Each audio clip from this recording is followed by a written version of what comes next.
Conceda a palavra ao eminente deputado José Bonifácio. Dom Pedro, senhor presidente, senhores deputados, visitantes. A campanha da fraternidade, há muitos anos, lançada, criada pela CNBB, ela sempre tem temas palpitantes. Eu me lembro, talvez há mais de 20 anos, quando, no começo das campanhas da fraternidade, uma que me tocou muito. Fraternidade sim, violência não. E a gente usava os adesivos no carro e achava que aquela campanha foi fabulosa. Posteriormente, ela avançou e houve até a adesão de algumas igrejas evangélicas que enriqueceram a campanha. E teve outra que me tocou e nunca me esqueci, a que citou principalmente os excluídos. Quem são os excluídos? Os índios, os quilombolas, o lavrador lá do campo desamparado, os ribeirinhos, os que moram nas periferias,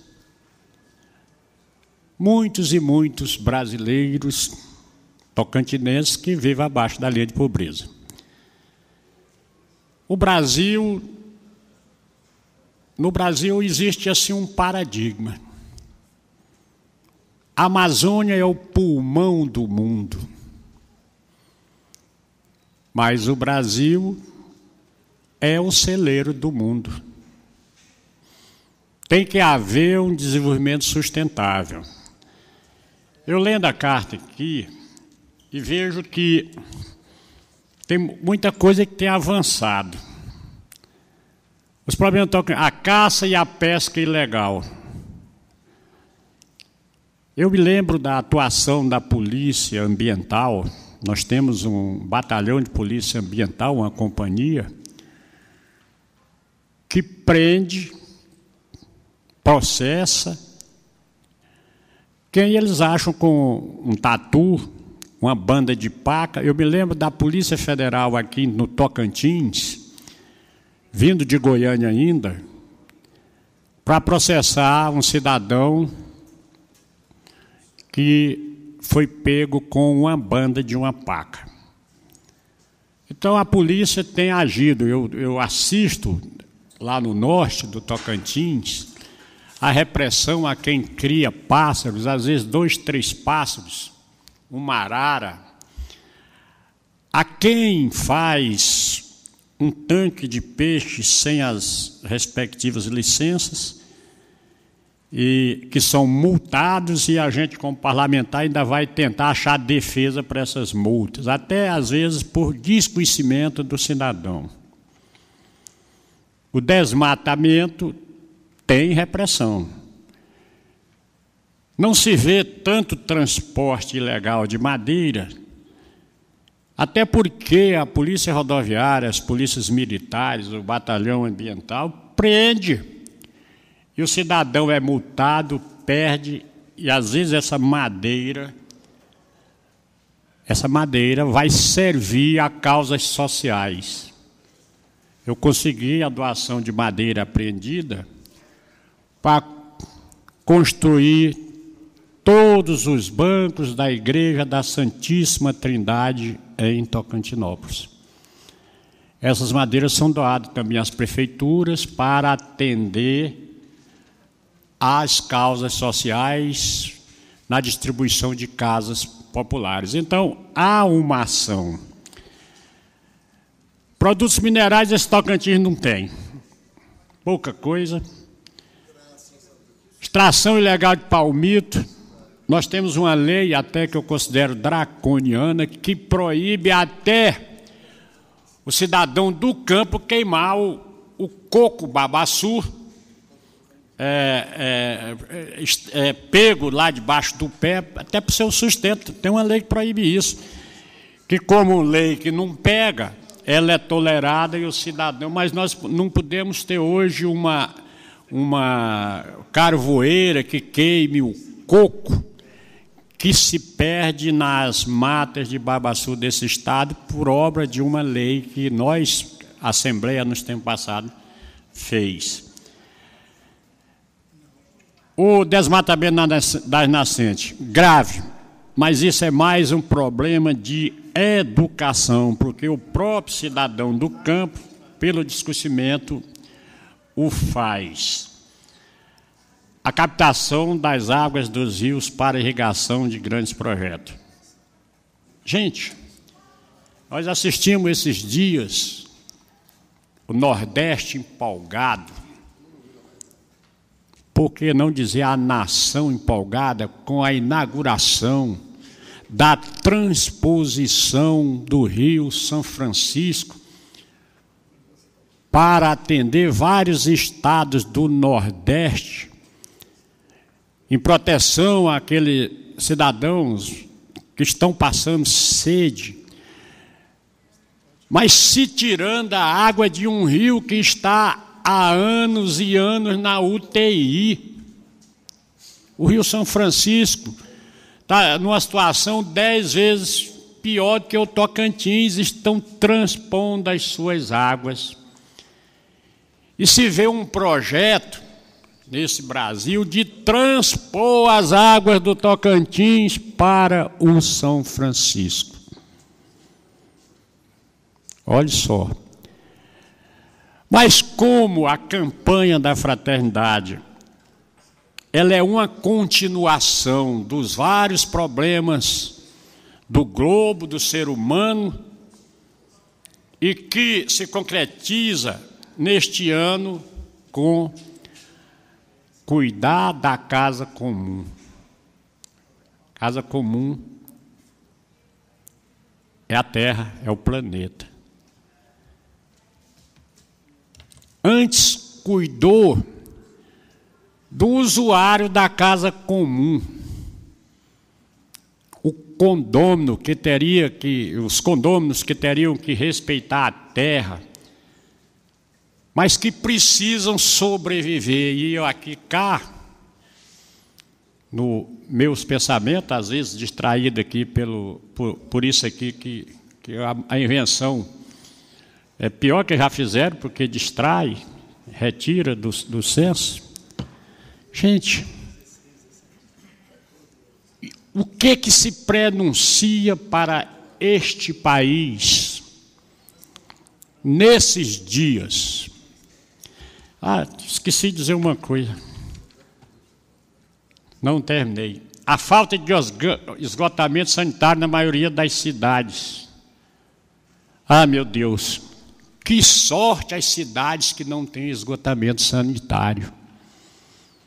Porque chega o órgão opressor e vai lhe cobrar 80% até onde não tem esgoto, como estão cobrando dos padrões que não entram para a rede de esgoto.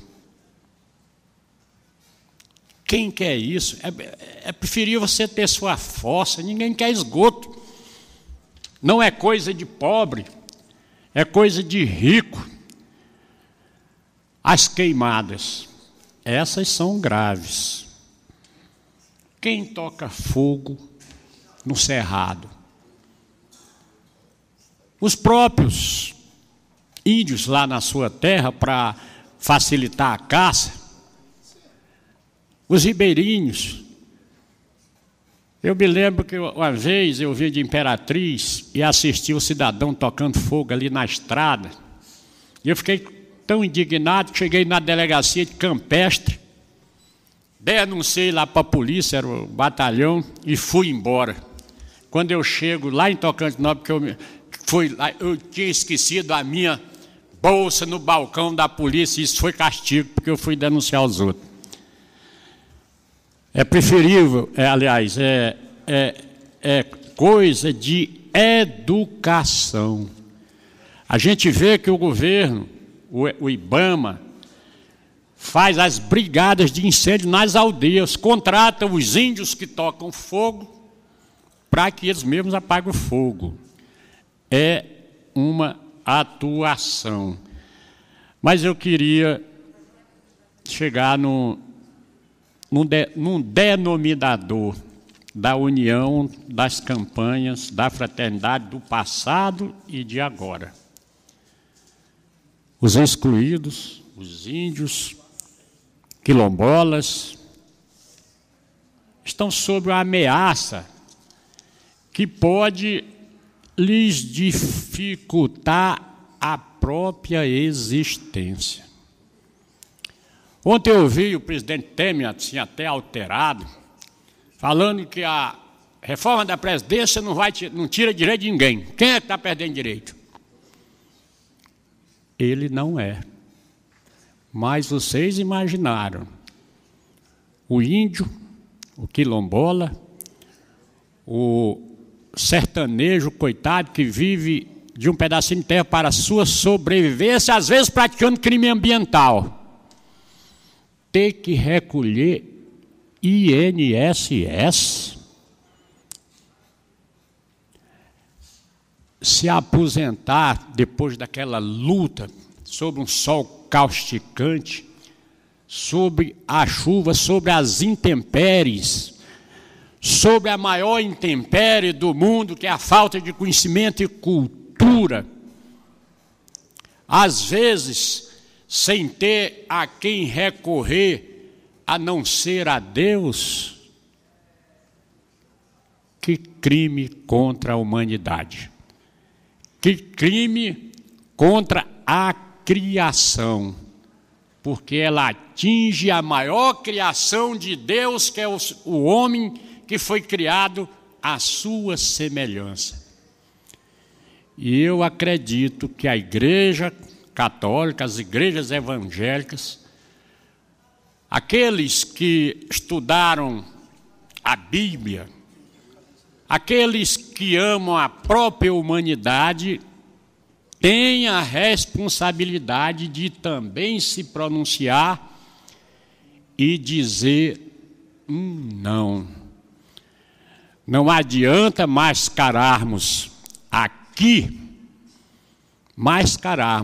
com a campanha que atinge o rádio, a televisão, os meios de comunicação, e vermos e contribuirmos, isso é o que é mais grave, contribuirmos para que a parcela dos excluídos se feneça sobre os auspícios da recuperação econômica de um país.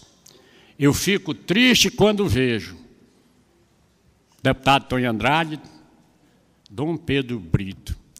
Eu fico triste quando vejo a nossa bancada, a grande parte dela, se confraternizar com o governo, a troco de migalhas que não significam a essência do ser humano e do mundo e do nosso Estado, trocando a vida dos mais humildes por uma ponte em Porto, por uma BR transbananal, por algumas obras na capital, por emendas parlamentares no Estado, que venham, num momento, agraciar nós políticos e nossas comunidades à custa do sacrifício de brasileiros excluídos que com 65 anos talvez nem atinjam isso. Nem atinjam isso.